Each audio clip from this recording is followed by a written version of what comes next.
Hello and welcome to Formula Food, coming to you for the Hungarian Grand Prix. It is the 2 weeks after Silverstone, hence the t-shirt and the new hat. Should probably take that off, don't get it. Covered in chicken nokedli, I think that's what we're cooking. It's a sort of chicken paprikash style dish with fresh nokedli. Although if you're German you might recognise it better as spatzel, which is a simple sort of pastry dough, sort of very similar to sort of like a pasta, but we're doing sort of little dumpy noodles to go with a chicken in paprika sauce. Yeah, chicken paprikash for the Hungarian Grand Prix. Let's get cooking. We're going to start with the most time-consuming part of that, which is making the nokedli themselves. I think, yeah, nokedli.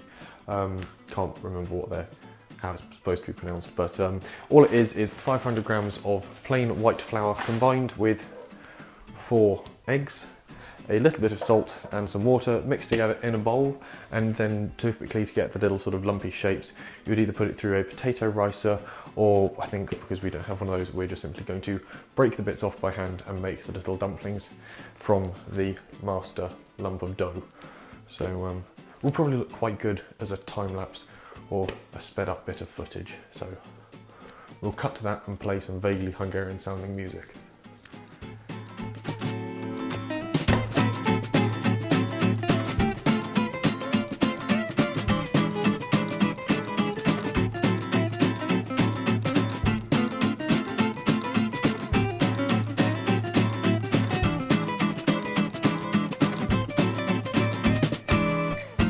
Okay, so that is the start of the nokedli, the dumplings, the little noodly bits made up there in our bowl here, and as you would have seen, we've got them roughly thin enough with the sort of batter mix. It slowly falls off the spoon, and to try and make our little dumpling shapes, there's hundreds of ways we can do it. I previously mentioned using a potato ricer. We are going to use a slotted spoon. Simply push the mixture through the holes in the slotted spoon into what is just off camera, a pot of boiling water. And that will boil the dumplings. When they rise to the top and float around on the top, that means they are done. So we don't want to sort of do that yet because we have yet to make the chicken paprikash, which is fairly straightforward. We're going to start off though by using one of our big pots, our big red one we've seen before, and we're going to use that to brown off our chicken. We are using some simple chicken thighs. The top trick for this is to buy ones with the bone in, as it helps to really trap in a bit of the flavour and just makes for a nicer dish, really. So we're going to brown these off in a little bit of, I think we'll go for an olive oil and butter mix. Brown them off till the skin's nice and brown, then we'll add in the rest of our ingredients. We have 2 brown onions, a yellow and green pepper, a tin of chopped in tomatoes, and then most of the flavour will come from chicken stock and paprika. We have branched out, we have trawled through online groceries because I didn't get a chance to go to a proper grocery store and get foreign spices. This is a sweeter paprika. Hopefully it's going to bring a slightly different range of flavours to the conventional paprika in there and a smoked paprika in there. So we should have a nice bevy of flavours coming together in our dish. A little bit of garlic as well. So we'll cut to another time lapse, I think.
Okay, we are now on to our final step, which is making the spatzel, our noodles, and we have our first batch actually just ready here, just about off camera. Let's see if we can adjust that. Ooh, there we go.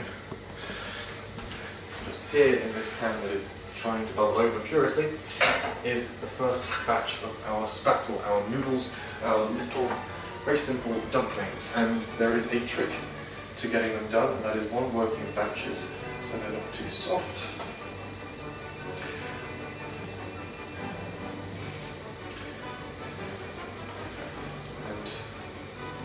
Other trick is using a cheese grater to make them. It might sound a bit counterintuitive, but trust me, it works.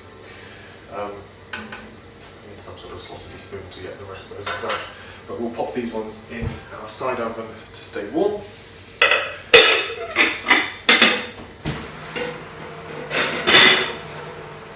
And I will demonstrate the theory. Let's grab the camera, bring it a bit closer.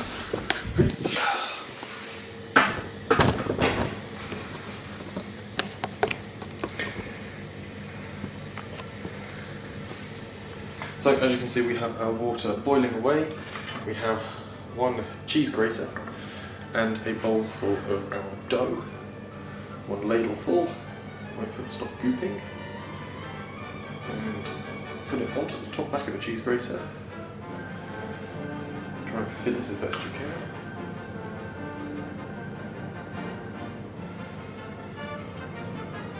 And what you might be able to see already coming out the bottom of the cheese grater are little goopy strands of the dough, and they will fall into the water, where they are then boiled